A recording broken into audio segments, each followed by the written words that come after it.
Good morning student, class 8 students. Today's our topic is 12.6 fluid friction. तो बच्चों fluid मतलब क्या? फ्लूइड यानी गैसेस एंड लिक्विड्स। देखो बच्चों, कोई भी गैसेस और कोई भी लिक्विड्स में जो फ्रिक्शन पैदा होता है उसे हम फ्लूइड फ्रिक्शन कहते हैं। गैसेस और लिक्विड्स को हम फ्लूइड कहते हैं। You know that air is very light and thin. बच्चों आपको पता है जो हवा होती है वो बहुत ही हल्की होती है और बहुत ही पतली होती है।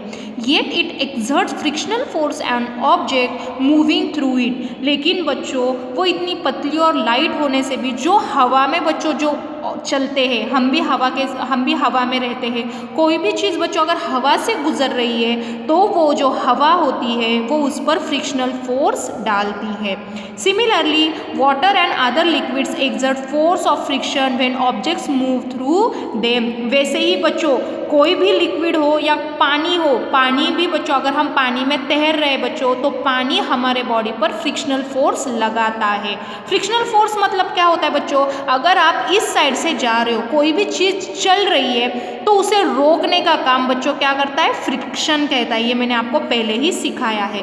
तो हम अगर वाटर में तैर रहे, पानी में तैर रहे बच्चों तो पानी आपको रोकने का काम करेगा। अगर आप हवा में चल रहे हो बच्चों तो हवा भी आपके बॉडी पर फ्रिक्शनल फोर्स लगाएगी। ऐसे सारे गैसेस में, लिक्विड्स में, किसी भी चीज़ में आप जा रहे हो बच्चों तो वो सारी चीज़ें आप पर क्या लगाएगी? फ्रिक्शनल फोर्स लगाएगी। In science the common name of gases and liquids is fluids. देखो बच्चों, गैसेस और लिक्विड्स को बच्चों साइंस में फ्लूइड्स नाम दिया गया है। So we can say that the fluids exert force of friction on objects in motion through them. और हम इसी बात से बच्चों हमें ये पता चला है कि अगर कोई भी चीज़ पानी या हवा से गुजर रही है तो पानी और हवा मतलब हम उसे फ्लूइड कहते हैं, तो वो फ्लूइड वो चीज़ पर फ्रिक्शनल फोर्स लगाती है। The frictional force exerted by fluids is also called drag. और जो फ्लूइड्स से लगाई गई जो फ्रिक्शनल है बच्चों, फ्रिक्शन फोर्स है, उसे हम ड्रैग भी कहते हैं।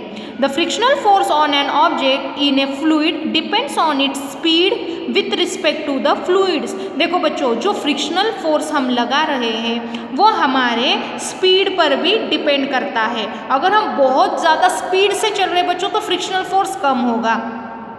The frictional force also depends on the shape of the object and the nature of the fluid। देखो बच्चों, जो फ्लूइड्स में, हाँ, गैसेस और वाटर में जो फ्रिक्शनल लगता है बच्चों वो तीन चीज़ों पर डिपेंड होता है।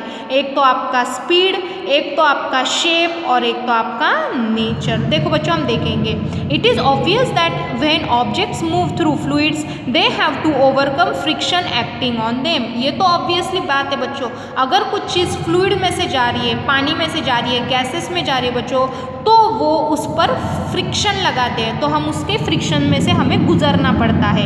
In this process they lose energy. देखो बच्चों, अगर हमें पानी में तैरना है बच्चों तो तैरते वक्त भी बच्चों, कोई बच्चा अगर तैर रहा है तो उसे पूछना, वो बिल्कुल भी थक कर ही बाहर आएगा। क्योंकि बच्चों क्या होता है, जब वो पानी में तैरता है बच्चों तो पानी उसको फ्रिक्शन उस पर फोर्स लगाता है और तैरने के लिए उसे भी उतनी ही एनर्जी की ज़रूरत पड़ती है। जब तक वो पानी में तैरता रहेगा उतनी उसकी एनर्जी लूज होती रहेगी, उतनी वो एनर्जी बाहर देता रहेगा और वो थक जाएगा। अगर हम हवा में भी चल रहे बच्चों तो हमें बहुत ज़्यादा एनर्जी की ज़रूरत होती है। Efforts are therefore made to minimise friction. और कुछ एफर्ट्स होते हैं बच्चों, हम एनर्जी लगाते हैं ताकि हम उस फ्रिक्शन को कम कर सके। So objects are given special shapes. और उसी फ्रिक्शन को कम करने के लिए, उसी काम को कम करने के लिए बच्चों कुछ चीज़ों को स्पेशल शेप, कुछ चीज़ों को स्पेशल आकार दिया जाता है। Where do you think scientist get hints for this special shapes? From nature. देखो बच्चों, अगर आप ये एरोप्लेन देखो, ये एरोप्लेन बनाते टाइम बच्चों साइंटिस्ट को ऐसे ही शेप का उन्होंने क्यों इस्तेमाल किया, क्यों ऐसे ही शेप का उन्होंने एरोप्लेन बनाया, ये बात उनको नेचर से पता चली बच्चों। Birds and fishes have to move about in fluids all the time. उन्होंने सोचा बच्चों कि जो ये बर्ड्स होते, पंछी होते और मछलियाँ होती है वो ये तो कंटिन्यू फ्लूइड्स में ही होती है, फिशेस पानी में होती है और बर्ड्स एयर में घूमती होती है। Their bodies must have evolve to shapes which would make them lose less energy in overcoming friction. और जो उन्होंने भगवान ने ही उनको हमेशा हवा में और मछलियों को पानी में रहने का ये दिया है। तो बच्चों भगवान ने ही उनकी बॉडी ऐसे बनाई है ताकि वो कंटिन्यू पानी में और कंटिन्यू अगर वो हवा में रहे बच्चों तो उनको कम से कम एनर्जी बनाने की ज़रूरत पड़े। Their bodies must have evolve to shape which would make them lose less energy. और उनकी बॉडी भगवान ने ऐसी बनाई है ताकि वो कंटिन्यू अगर फ्लूइड में रहे फिर भी उनको एनर्जी कम यूज करनी पड़े।